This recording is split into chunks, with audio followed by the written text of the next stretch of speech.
నమస్కారం public vision వార్తలకు స్వాగతం. నా పేరు సుమలత. వార్తలు ముందుగా హెడ్లైన్స్.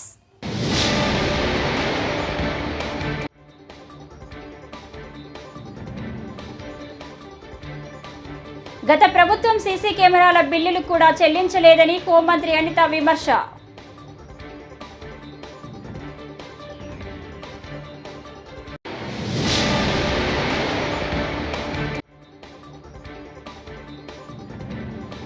ఎమ్మెల్సీగా బొత్స ఏకగ్రీవ ఎన్నిక. బొత్సతో ప్రమాణ స్వీకారం చేయించిన మండలి చైర్మన్ మోషన్ రాజు.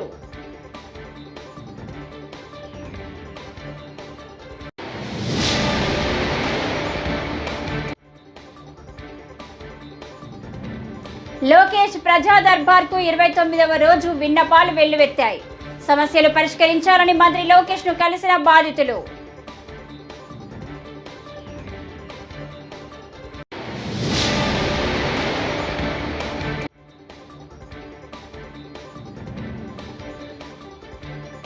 వైఎస్ జగన్మోహన్ రెడ్డి సీఎంగా చేసిన మంచిని కూటమి ప్రభుత్వం చూడలేకపోతుందని మాజీ మంత్రి ఫెర్ని నాని. ఇక డీటెయిల్స్ చూస్తే, గత ప్రభుత్వం సీసీ కెమెరాల బిల్లులు కూడా చెల్లించలేదని హోంమంత్రి అనిత విమర్శించారు. హోంశాఖపై బుధవారం సచివాలయంలో ముఖ్యమంత్రి చంద్రబాబు సమీక్ష నిర్వహించారు. అనంతరం హోంమంత్రి అనిత మీడియాతో మాట్లాడుతూ సమావేశం వివరాలను వెల్లడించారు. వైకాపా హయాంలో సీసీ కెమెరాల నిర్వహణ కూడా సరిగ్గా లేదు. మహిళల భద్రత గురించి వైకాపా నేతలు మాట్లాడడం హాస్యాస్పదం. గతంలో దాదాపు 15,000 సీసీ కెమెరాలు ఉంటే వాటిలో కొన్ని పనిచేయట్లేదు. మరికొన్ని కొత్తవి కావాలి. చాలా చోట్ల సీసీ కెమెరాలు లేక నేరాలు జరుగుతున్నాయి. రద్దీగా ఉండే ప్రదేశాలు, నేరాలు జరిగేందుకు అవకాశం ఉన్న ప్రాంతాల్లో సీసీ కెమెరాలు ఏర్పాటు చేయాలని నిర్ణయించాం అని హోంమంత్రి అన్నారు. ఎదుర్కొన్నారు. లాస్ట్ గవర్నమెంట్ అంతా కూడా పోలీసు వ్యవస్థను అంతటిని కూడా నిర్వీర్యం చేసి కనీసం పోలీసులకి వసతులు కల్పించకుండా, మినిమం ఫెసిలిటీస్ కూడా లేకుండా 5 సంవత్సరాలు కూడా కాలయాపన చేసిన పరిస్థితి. దాని మూలంగా ఇప్పటికీ కూడా అప్పటి నుంచి క్రైమ్ రేట్ విపరీతంగా ఇప్పటికీ కూడా పెరగడం, క్రైమ్ రేట్ పెరగడం మనందరం కూడా చూస్తూనే ఉన్నాం. సుమారుగా మనం అప్పటి నుంచి 2014 to 19, తర్వాత 19 to 24 మనం అనాలిసిస్ కూడా చూసుకుంటే మ్యాక్సిమం క్రైమ్ రేట్స్ ఒక్కొక్క దగ్గర అయితే ఉమెన్ అట్రాసిటీస్ అయితే దగ్గర ఒక 80% వరకు పెరగటం, గాంజావ్ అయితే 100% వరకు పెరగటం, పోక్సో అయితే సంబంధించి 120% వరకు కూడా పెరగటం, ఇవన్నీ కూడా మనం చూస్తూ ఉన్నాం. అయితే యాక్చువల్గా దీనికి సంబంధించి గవర్నమెంట్ అధికారంలోకి వచ్చిన తర్వాత, కూటమి గవర్నమెంట్ అధికారంలోకి వచ్చిన తర్వాత దీని అంతటికీ గల మూల కారణాలు ఏదైతే ఉన్నాయో, మన క్రైమ్ రేట్ తగ్గాలి, ఉమెన్ సేఫ్టీ పెరగాలి, at the same time cyber crimes కూడా తగ్గాలి అని ఒక మంచి ఉద్దేశంతో గౌరవ చంద్రబాబు నాయుడు గారు కానీ, హోమ్ డిపార్ట్మెంట్ వాళ్ళకి మేమందరం కూడా ఎక్సర్సైజ్ చేసి కొన్ని అవుట్పుట్స్ కూడా ఇవ్వడం జరిగింది. దానిలో భాగంగానే కొన్ని ఫెసిలిటీస్ ఏదైతే ఇంతకు ముందు మనకి ఫింగర్ ప్రింట్ ఐడెంటిఫికేషన్ సిస్టమ్ అని, లేకపోతే సీసీ కెమెరాస్ ఇంచుమించుగా ఉన్న సీసీ కెమెరాస్ అన్ని వర్క్ చేసి వాటి తాలూకా ఇన్ఫర్మేషన్ అంతా కూడా మనకి ఒక దగ్గర ఉండేది, మనకి ఇన్ఫర్మేషన్ దొరికేది. ఇంతకు ముందు కనీసం సీసీ ఫుటేజెస్ అయినా దొరికేవి. సో ఇలాంటి సిచ్యువేషన్స్లో కనీసం వాళ్ళకి ఎటువంటి బిల్లులు చెల్లించకపోవటం వల్ల ఆ ఫింగర్ ప్రింట్ ఐడెంటిఫికేషన్ సిస్టమ్ లాంటి సిస్టమ్స్, అదేవిధంగా మనకి మోడరైజేషన్ ఆఫ్ పోలీస్ ఫోర్సెస్ సంబంధించి MOPF సంబంధించి సెంట్రల్ గవర్నమెంట్ నుంచి వచ్చిన సొమ్ము కానీ ఇవన్నీ కూడా రాకపోవటం, ఈవెన్ సుప్రీంకోర్టు గైడ్లైన్స్ ప్రకారం ప్రతి వైఎస్ జగన్మోహన్ రెడ్డి సీఎంగా చేసిన మంచిని కూటమి ప్రభుత్వం చూడలేకపోతుందని, ప్రజల బాగోగులు వదిలేసి ఆయనపై అబండాలు వేస్తుందని మాజీ మంత్రి ఫెర్ని నాని మండిపడ్డారు. బుధవారం ఆయన మీడియా సమావేశంలో మాట్లాడుతూ 3.63 కోట్లతో ఎగ్ పఫ్లు తిన్నారని తప్పుడు పోస్టులు పెట్టారు. బాబుకు చిత్తశుద్ధి ఉంటే ఆ లెక్కలన్నీ బయట పెట్టాలి అని ఫెర్ని నాని సవాల్ విసిరారు. బొద్దింకలు, ఎలుకలను పట్టుకునేందుకు బాబే కోట్లు చెల్లించారు. పాలించే సత్తా లేక జగన్పై తప్పుడు ప్రచారం చేస్తున్నారు. దుష్ప్రచారంపై కాదు, హామీల అమలుపై దృష్టి పెట్టండి అని ఫెర్ని నాని హితవు పలికారు. జగన్మోహన్ రెడ్డి గారి మీద విషం చెమ్మటం, తప్పుడు వార్తలు, తప్పుడు ప్రచారం చేయటం అనేటువంటి కార్యక్రమం తప్పితే, లేదా వారు మజా చేసుకోవడం తప్పితే ఈ రాష్ట్ర ప్రజల కోసం, రాష్ట్ర అభ్యున్నతి కోసం గాలికి వదిలేసినటువంటి తెలుగుదేశం పార్టీ ఇటువంటి తప్పుడు వార్తల్ని సోషల్ మీడియాలో డిజైన్ చేసి వదలటం, వాళ్ళ జీతగాళ్లతోనే దాన్ని సర్క్యులేట్ చేయించడం, అలాగే వాళ్ళ జీతగాళ్ళతో రకరకాలుగా మళ్ళీ కొత్త కొత్త పోస్టులు పెట్టించడం. ఎవడెవడో కొల్లి సెన్సార్ అంట ఒకడు, ఎవడో ఎనలిస్ట్ అంట వీడొకడు, ఇంకొకడు M36 న్యూస్ అంట వీడొకడు, ఈడెవడో గుల్టేగాడంట, ఈ గుల్టేగాడు ఈడొకడు, మూవీస్ ఫర్ యూ అఫీషియల్ అంటే ఈడొకడు. ఇట్లాంటి తప్పుడు వ్యక్తులతో తప్పుడు వార్తల్ని ప్రచారం చేయిస్తూ జగన్మోహన్ రెడ్డి గారి మీద విషం చిమ్మే కార్యక్రమం. ఏంటి అంటే జగన్మోహన్ రెడ్డి గారు ఆఫీసులో 5 ఏళ్లలో 3,62,56,700 రూపాయలు ఎగ్ బఫుల్ తినేశారు, ఎగ్ బఫుల్తో బిల్లు అని ఎక్కడ ఎవడో కింద ఏం పెట్టడం, ఈడెవడో కూడా కొన్ని పెట్టాలి కదా. జగన్మోహన్ రెడ్డి గారు 5 ఏళ్ళు సీఎంగా ఉన్నప్పుడు ముఖ్యమంత్రి కార్యాలయంలో ఏ డిపార్ట్మెంట్తో వస్తుంది? జిఐడి డిపార్ట్మెంట్తో వస్తుంది, అక్కడ ఉన్నటువంటి బాగోగులన్నీ కూడా. మరి వాళ్ళు జిఐడి చంద్రబాబు నాయుడు దగ్గర ఉంది కదా, కింద చంద్రబాబు నాయుడు పేరు రాసుకోవాలి, లేకపోతే జిఐడి రాసుకోవాలి కదా. 3,62,00,000 రూపాయలతో అని ఈడెవడో పెడతాడు. వీళ్ళకి అంటే కింద తెలుగుదేశం పార్టీని దమ్ము లేదు, జిఐడి డిపార్ట్మెంట్ పేరు రాసుకునే దమ్ము కూడా వీళ్ళకి లేదు. ఈడెవడో పెడతాడు 18 లక్షల పఫ్ఫులు తిన్నారు, రోజుకి 933 పఫ్ఫులు తిన్నారు, టోటల్గా 5 ఏళ్లలో 18 లక్షల పఫ్ఫులు తిన్నారంట. నేను తెలుగుదేశం పార్టీని దాని జాతీయ అధ్యక్షుడు నారా చంద్రబాబు నాయుడు, ఎవరైతే జిఏడి శాఖకి మంత్రిగా ఉన్నటువంటి ఆ మంత్రి వృద్ధాప్య, వితంతు, దివ్యాంగ పెన్షన్ అందించాలని, వైద్యానికి ఆర్థిక సాయం చేయాలని, భూ కబ్జాదారులను తరిమేయాలని, సొంతింటి కల నెరవేర్చాలని, విద్య, ఉద్యోగ సమస్యలు పరిష్కరించాలని మంత్రి లోకేష్ను కలిసి బాధితులు విజ్ఞప్తి చేశారు. లోకేష్ ప్రజా దర్బార్కు 29వ రోజు విన్నపాలు వెల్లువెత్తాయి. వైసీపీ రౌడీలు తన గొంతుపై కత్తి పెట్టి ఇంటిని, పొలాన్ని కబ్జా చేశారని గుంటూరు జిల్లా తెనాలికి చెందిన రిటైర్డు రైల్వే ఉద్యోగి పిల్లి అబ్రహం కుమార్తె పిల్లి సుధారాణి ఫిర్యాదు చేశారు.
వైఎస్ఆర్సీపీ సీనియర్ నేత మాజీ మంత్రి బొత్స సత్యనారాయణ ఎమ్మెల్సీగా ప్రమాణం చేశారు. మండలి చైర్మన్ కొయ్యం మోషన్ రాజు తన ఛాంబర్లో బొత్సతో ప్రమాణం చేయించారు. అనంతరం ఆయన మీడియాతో మాట్లాడారు. మండలి సభ్యుడిగా ఏకగ్రీవంగా ఎన్నుకోవడం సంతోషంగా ఉంది అని, మా అధినేత వైఎస్ జగన్మోహన్ రెడ్డి నమ్మకం పెట్టి నాకు ఈ అవకాశం ఇచ్చారన్నారు. శాసనసభ శాసన మండలిలో ప్రజల కోసం నిలబడతాం. ప్రజలకు ఇచ్చిన హామీలు అమలు చేయాలి. మేము ప్రజల గొంతుకగా సభలో వ్యవహరిస్తామని, రాష్ట్రంలో శాంతి భద్రతలు క్షీణించినప్పుడు ఢిల్లీ వెళ్లి నిరసన తెలిపామని, రాష్ట్రంలో జరుగుతున్న దమనకాండను దేశానికి చాటి చెప్పారు. తప్పు చేస్తే ఎవరికైనా శిక్ష పడాలి. కేసులు పెడుతున్నారు, పెట్టుకోనివ్వండి. ప్రభుత్వంలో వాళ్లే ఉన్నారు కదా, విచారణలు ఏం చేస్తారో వాళ్ళే ఇష్టం అని ఆయన అన్నారు.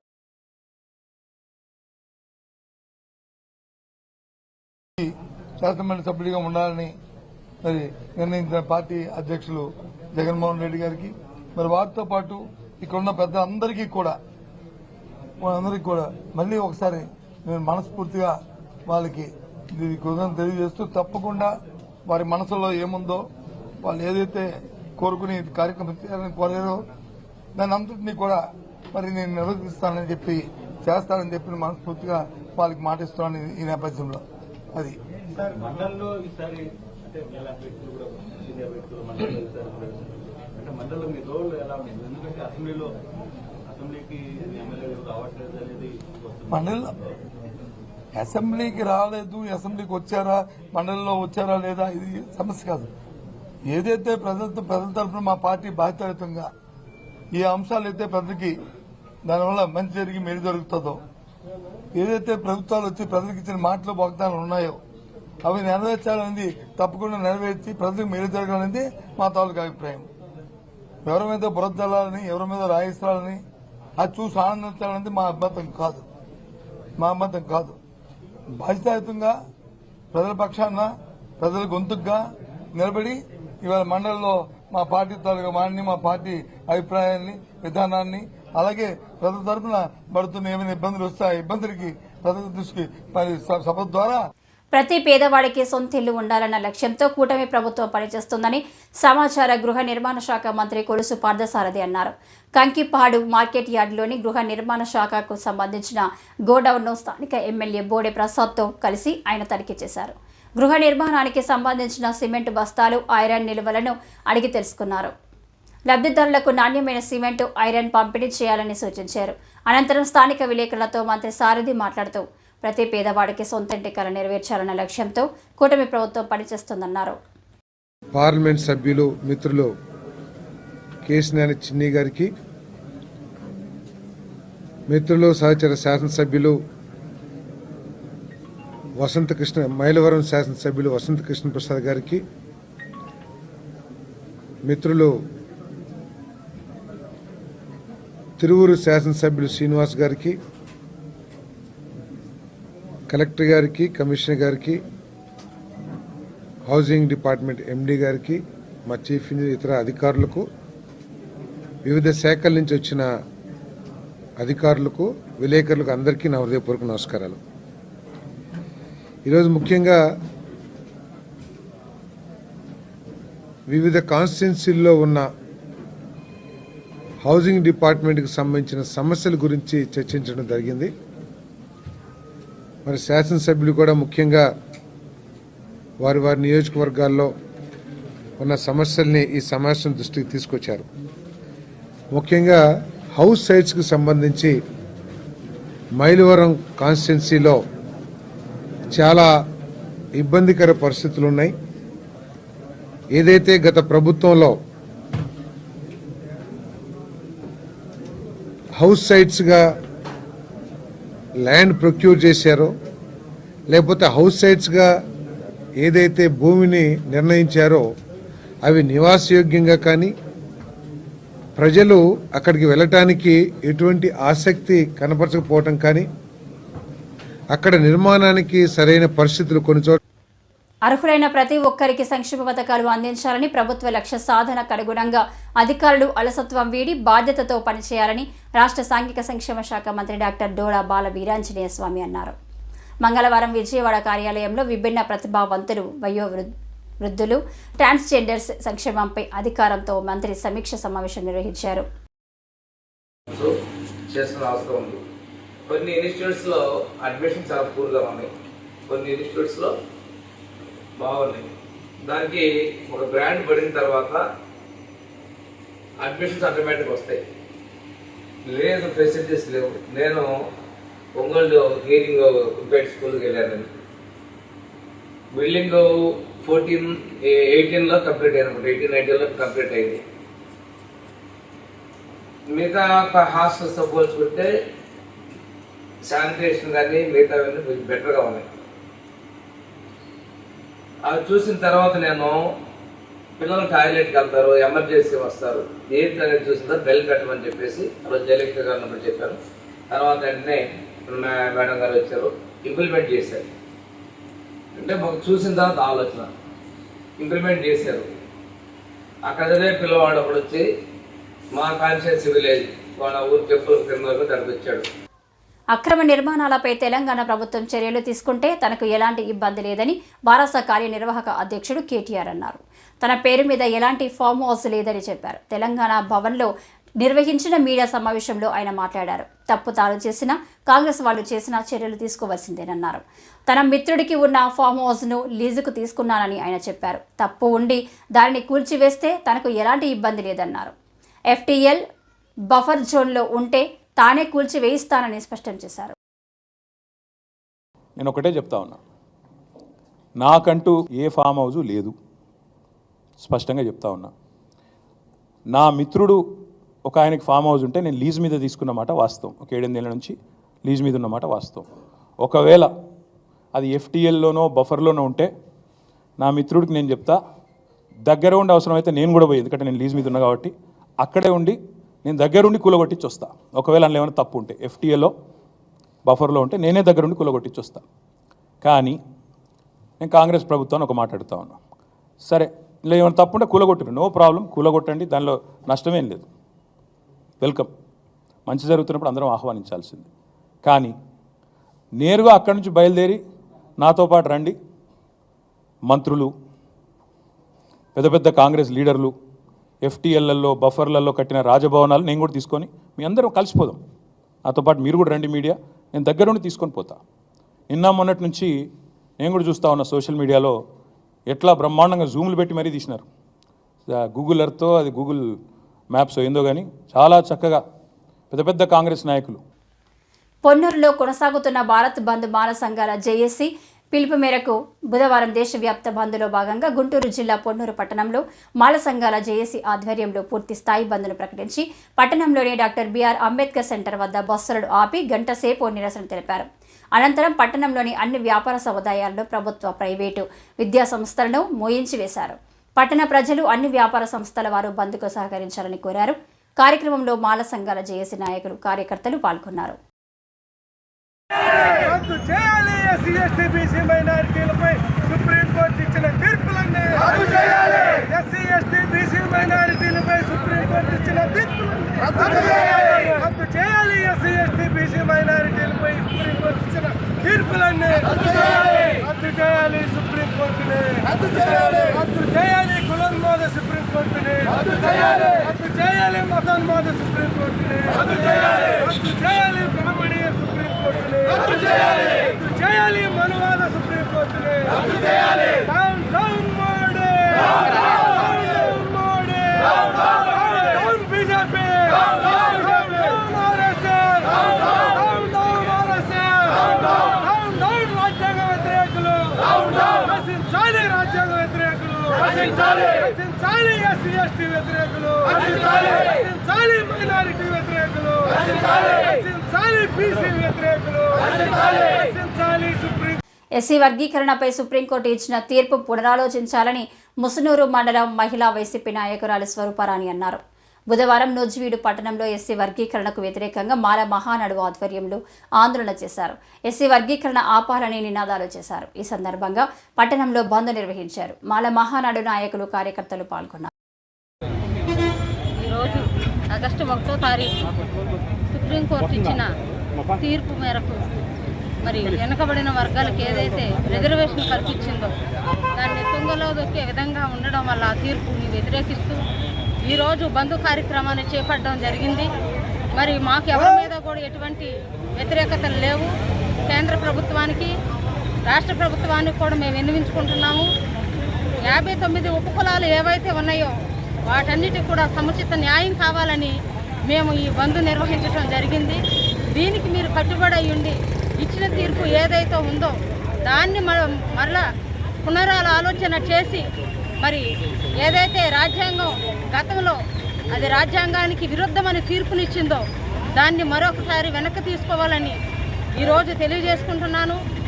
ఇంకా రానున్న రోజుల్లో ఇదే రకంగా ఉపహరించుకోకపోతే 59 ఉపకులాలు కూడా ఈ నిరసన కార్యక్రమాలు అనేకమని కూడా తెలియజేస్తాయని తెలియజేసుకుంటున్నాను.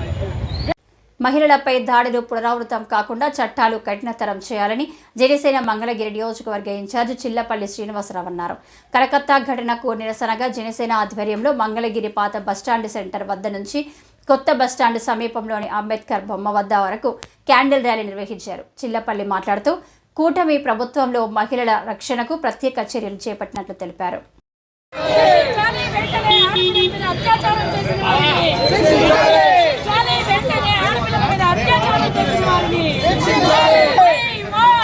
పశ్చిమ బెంగాల్లోని కలకత్తా నగరంలో ఒక డ్యూటీలో ఉన్న మహిళా డాక్టర్ని విచక్షణను కోల్పోయి అక్కడ మరి ఎలాంటి పద్ధతి ఉందో మాకైతే తెలియటం లేదు. ఒక ప్రాణాలని కాపాడే డ్యూటీ డాక్టర్, మహిళా డాక్టర్ని విచక్షణరహితంగా అత్యాచారం చేసి చంపేసి ఈరోజు 11 రోజులైంది. ఈ రోజు వరకు మరి పశ్చిమ బెంగాల్ గవర్నమెంట్ మరి ఏం చర్య తీసుకుందో మాకైతే అర్థం కావట్లేదు.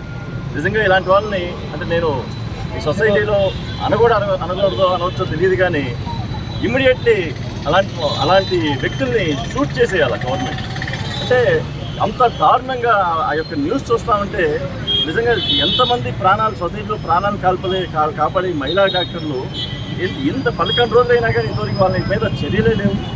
మేము తీవ్రంగా ఖండిస్తూ ఉన్నాం జనసేన పార్టీ తరఫున, అలాగే మా ఎన్డీఏ గవర్నమెంట్ తరఫున కూడా దీన్ని తీవ్రంగా ఖండిస్తూ ఉన్నాం. ఎందుకంటే ఎప్పుడు చెప్తూ ఉంటారు పవన్ కళ్యాణ్ గారు మహిళల భద్రతకి ఎంత ప్రాధాన్యత ఇస్తూ ఉంటారు. అలాంటిది ఒక మహిళా డాక్టరే ఈ రోజున సభ్య సమాజం సిగ్గు తలదించుకునేదాకా ఈ రోజున పశ్చిమ బెంగాల్లో జరిగిన ఈ ఘటన మేము జనసేన పార్టీ తరఫున తీవ్రంగా ఖండించి మహిళలంతా కూడా వచ్చి ఈ రోజున బౌద్ధ ర్యాలీ పనులు ఒక నిరసన కార్యక్రమం. ఎందుకంటే నిడదవోలు దేవరపల్లి మండల కేంద్రంలో జనసేన ఆత్మీయ సమావేశం బుధవారం నిర్వహించారు. ఈ కార్యక్రమంలో నిడదవోలు ఎమ్మెల్యే మంత్రి కందుల దుర్గేష్ హాజరై మాట్లాడారు. తాము కుర్చీలలో కూర్చోవడానికి కారణం కార్యకర్తల కష్టమే అని చెప్పారు. ప్రతి కార్యకర్తకు ఎల్లప్పుడూ అండగా ఉంటామని భరోసా ఇచ్చారు. జనసేన ఇన్ఛార్జ్ సువర్ణరాజు పాల్గొన్నారు. సేవలందించి మెగా కుటుంబానికి అత్యంత సన్నిహితులుగా ఉన్నటువంటి కాట్నం విశాలి గారు, అదేవిధంగా మరొక మెట్ట నాయకులు రవికుమార్ గారు, ఇంకా వైసీపీ జాడలోంచి నీడలోంచి బయటికి రాలా, ఇంకా బాగుచారం ఉంది. అయితే నా వ్యక్తిత్వం ఒకటి చెప్తా, బహిరంగంగా పబ్లిక్ గా మంత్రి గారి ముందు, స్థానిక ఎమ్మెల్యేల ముందు, గౌరవ ఎమ్మెల్యేల ముందు, అందరి ముందు ఒక మాట చెప్తా. 100 అడుగులు కిందకి దిగడానికి సిద్ధం, 100 మెట్లు కిందకి దిగడానికి సిద్ధం. కానీ పదే పదే మా ఓపికని సహనాన్ని పరీక్షించాలనుకుంటే మాత్రం అతిథి వాళ్ళు ఎంత పెద్దవాళ్ళైనా ఎంత గొప్ప పొజిషన్ ఉన్నా, నేను అధికారుల గురించి చెప్తున్నా, కొంతమంది అధికారుల గురించి చెప్తున్నా బహిరంగంగా, వెనక్కి తగ్గేది ఉండదు. కార్యకర్త కోసం, ప్రజల కోసం ఎంత దూరమైనా వెళ్తాను. దయచేసి ఆ మబ్బుల్లో మాయలో ఉన్న అధికారులు కొంతమంది కొంచెం గతాన్ని గుర్తు తెచ్చుకోండి. భవిష్యత్తులో ప్రజలకు చాలా ఆశలు ఉన్నాయి, కష్టాలు ఉన్నారు, చాలా నమ్మకంతో మాకు ఈ అవకాశాన్ని ఇచ్చారు. ఆ నమ్మకాన్ని నిలబెట్టుకోవాలి. కాబట్టి కొన్ని విషయాల్లో దూకుడుగానే ఉంటాం, తగ్గే ప్రసక్తి ఉండదని మరొకసారి. పర్యాటక ఆతిథ్య రంగాన్ని పారిశ్రామిక రంగంగా గుర్తించాలని పారిశ్రామిక రంగ ప్రతినిధులు కోరారు. మన్యం జిల్లా కలెక్టర్ కార్యాలయంలో పారిశ్రామిక ఎగుమతుల ప్రోత్సాహక మండలి సమావేశం జిల్లా కలెక్టర్ ఏ శ్యామ్ ప్రసాద్ అధ్యక్షతన మంగళవారం జరిగింది. ఈ సమావేశంలో నూతన పారిశ్రామిక విధాన క్రింద తయారీ, సేవా రంగాలకు పెట్టుబడి రాయితీ, స్టాంప్ డ్యూటీ, విద్యుత్ రాయితీ, భూ మార్పిడి ప్రభుత్వ రాయితీ కల్పించిందన్నారు.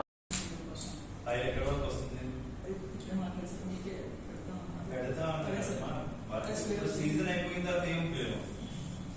మాన్సూన్ సీజన్ నడుస్తుంది, జెట్స్ లో నడుస్తున్నారు. మీ దగ్గర ఏమైనా సోర్సెస్ ఉంటే అమౌంట్ పే చేస్తామమ్మా, అన్ని will pay, definitely will pay. ఇక్కడ అదేనండి, ఇక్కడ సాయిల్ ఎన్ని ఎకర్స్ చెప్పండి, ఇది కూడా చెప్పండి. 40 acres తెప్పించండి, తర్వాత బాగుంటే తర్వాత నెక్స్ట్ ఇంకా ఎక్కడ ప్రమోట్ చేయడానికి స్కోప్ ఉంది ఇక్కడ. మరి ఎక్కడ సిద్ధంపేట ఏరియాలో ఈ సింహాచలం అది ఎక్కువ ఉంది సార్, ఆల్రెడీ ఎస్టాబ్లిష్. జిఆర్పూర్ ఏరియాలో మాకు జిఆర్పూర్ స్కోప్ ఉందా? స్కోప్ ఉంది సార్. మారిషస్ వెరైటీకి ఎక్కువగా ప్రమోట్ చేయడానికి ఒక 100-200 hectares ప్లాన్ చేయండి. ఇది ఒక 1 బాగా చదువుకొని వచ్చి ఉంటారు, బట్ వీళ్ళు ఖాళీగా ఉంచితే మళ్ళీ మీకు కూడా ఎండ్ టు ఎండ్. ఈ వార్తలు ఇంతటితో సమాప్తం. నమస్కారం.